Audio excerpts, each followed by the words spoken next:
తారీఖు నుంచి వాంతులు చేసుకున్న వాళ్ళు, సైకలాజికల్గా ఫీల్ అయిన వాళ్ళు, బ్రాహ్మిన్స్లు బోలెడు మంది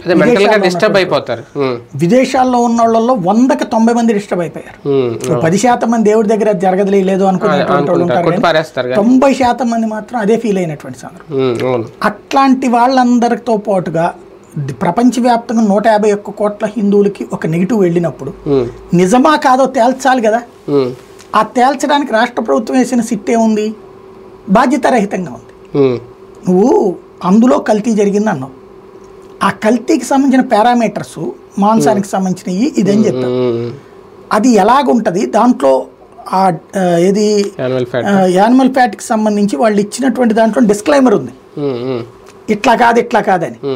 అప్పుడు దాన్ని వేరే ల్యాబ్ వాళ్ళతో కమిటీ వేయాలి, సెకండ్ ఒపీనియన్ తీసుకో, లేదా సైంటిస్టులతో కమిటీ వేయాలి, ఎక్స్పర్ట్లతో కమిటీ వేయాలి, డైరీకి సంబంధించినటువంటి వాళ్ళతో.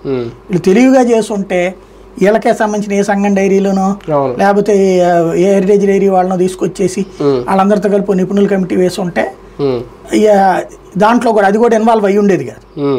ఎప్పుడైతే వీళ్ళు ఓన్లీ పోలీస్ పెట్టి ఏఆర్ డైరీ మీద మాత్రం కేసు పెట్టించి ఏఆర్ డైరీ మీద తిరుమల తిరుపతి దేవస్థానం సంబంధించినటువంటి ప్రొక్యూర్మెంట్ జిఎం రిటైర్ అయిపోయి అతను పెట్టినటువంటి కంప్లైంట్ ఆధారంగా విచారణ చేసి అదే సిట్ చేయడం, అక్కడ లోకల్ ఎస్ఐ అయినా చేసేది అదే కదా, ఇంకేముంటది. ఆ కాపీ